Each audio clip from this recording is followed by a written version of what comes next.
donc la révolution d'octobre, la révolution russe qui fête son centenaire cette année, et on va essayer de voir quel était son impact chez nous, et puis qu'en reste-t-il aujourd'hui avec vous deux. Merci d'être là. Alors Jean Vogel, je vais commencer par vous, peut-être pour vous demander de nous expliquer finalement ce qui se passait, alors rapidement, parce qu'on va assez vite en venir à la situation chez nous, mais rapidement, qu'est-ce qui s'est passé ces nuits d'octobre 1917 et ces jours d'ailleurs d'octobre 1917 en Russie?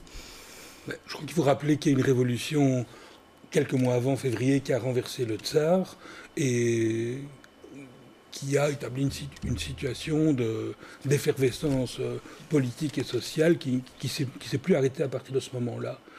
Et la grande question, la question majeure, c'était par rapport à la guerre qui continuait, qui était plus sanglante que jamais, où la Russie subissait défaite sur défaite, et l'extrême gauche, le parti bolchevique, Lénine, défendait la perspective et la décision, le projet d'une paix immédiate. Alors que toutes les autres tendances considéraient que c'était pas possible que la Russie mette bas les armes sans tenir compte de la situation d'ensemble. Et c'est cette volonté de paix qui a rallié une majorité des travailleurs dans les grandes villes et surtout des soldats à Lénine, et qui lui a permis de prendre le pouvoir en octobre 17. Alors, impact énorme, évidemment, partout, mais chez nous aussi. En tout cas, on va essayer de voir de quelle ampleur il a été chez nous, puisque ça s'est passé un peu différemment en fonction des endroits où on se situe sur la carte.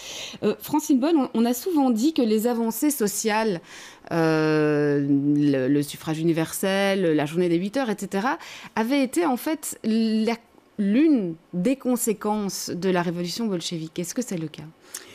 Donc effectivement, la période de l'après-guerre est marquée en Belgique par toute une série d'avancées sociales, comme vous venez de le souligner.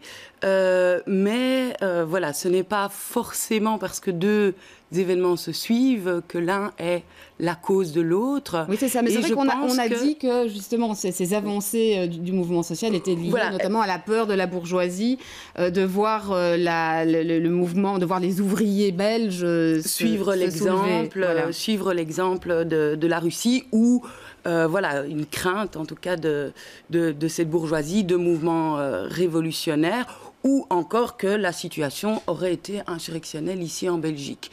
Une analyse historique de la situation dément évidemment quelque peu ce tableau qui mérite d'être nuancé. En effet, la situation en Belgique est toute particulière au moment où se déroule cette révolution d'octobre 17, puisqu'on est encore en pleine guerre, en plein conflit, et que la Belgique est occupée par l'Allemagne. Et donc la Belgique va effectivement, la population belge va souffrir énormément de cette occupation, la misère, le chômage, l'industrie est quasiment mise à l'arrêt. On atteint dès le début de la guerre 700 000 chômeurs, alors que la Belgique n'avait jamais été un pays de chômage. Il y a des déportations, du travail obligatoire en Allemagne. Bref, le sentiment qui règne à l'époque est plutôt un sentiment patriotique, mais patriotique même militant. Il ne s'agit pas de céder devant l'Allemagne, et les questions de lutte des classes, les questions sociales sont quasiment mises au second plan, même si elles continuent d'exister. C'est ça. Mais donc, justement, sur cette influence, finalement, ou en tout cas sur le contexte qui va mener à ces modifications sociales, la révolution russe, selon vous, selon votre analyse, n'a pas véritablement d'impact ?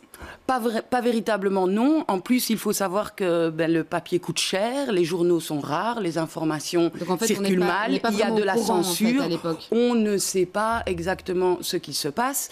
Et donc ce n'est pas vraiment la première préoccupation à cette époque-là. Cependant, Emil van der Velde et d'autres socialistes vont applaudir effectivement cette révolution de février qui fait passer la Russie d'un régime autocratique à un régime démocratique, et vont ils vont aller en délégation en Russie pour précisément essayer de convaincre les Russes de poursuivre l'effort de guerre. Ouais, alors Jean Vogel, justement, comment est-ce qu'elle est vue d'ici, cette révolution russe, dans les milieux politiques ? Alors, dans l'immédiat, personne ne croit... Bon, le renversement du tsar est salué unanimement. Ça débarrasse les Alliés, les Belges, les Français, les Anglais de quelque chose de très encombrant, qui est d'être le meilleur ami d'une tyrannie sanglante. La révolution d'octobre, dans un premier temps, personne ne mise sur sa durabilité, et donc on pense que c'est un soubresaut qui prendra fin. Dans un deuxième temps, les pays de l'entente, après la paix séparée entre la Russie soviétique et l'Allemagne, vont faire tous leurs efforts pour essayer de renverser le nouveau régime, mais ils vont échouer.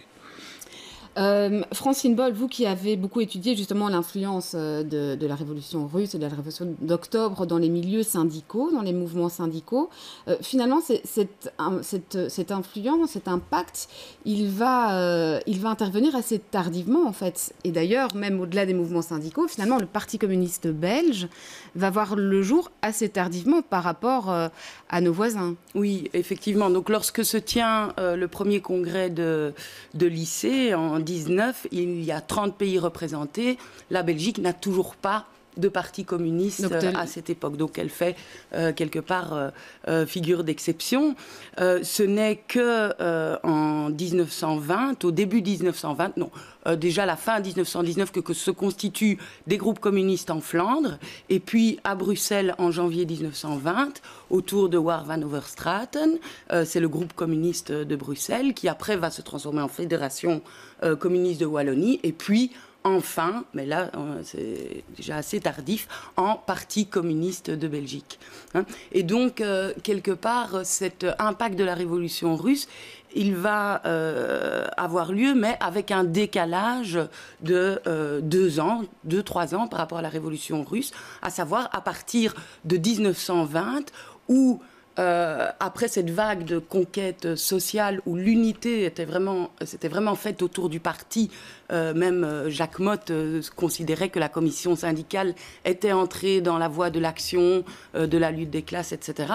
À partir de 1920, cette unité va être brisée, tant au niveau du parti qu'au niveau des syndicats. Donc Joseph Jacques Motte, donc délégué des employés du syndicat des employés de Bruxelles, va quitter le POB, enfin va en être exclu, et fonder à son tour un second parti communiste. Et à partir de cette crise économique, à partir du moment où les avantages sociaux qui avaient été consentis sont remis en question par le patronat, il va alors y avoir des dissensions de plus en plus importantes, et la révolution russe va apparaître comme un enjeu dans ces dissensions. Pour les socialistes, il s'agira de montrer que la voie révolutionnaire mène automatiquement à une autocratie, à un nouveau pouvoir autoritaire. Une nouvelle forme de tyrannie. Tandis que pour les fractions communistes ou communisantes ou sympathisantes, les fractions plus combatives, l'URSS est montrée comme un exemple. Alors néanmoins, le Parti communiste belge va quand même vivre pendant un certain nombre d'années, Jean Vogel, mais il va finalement...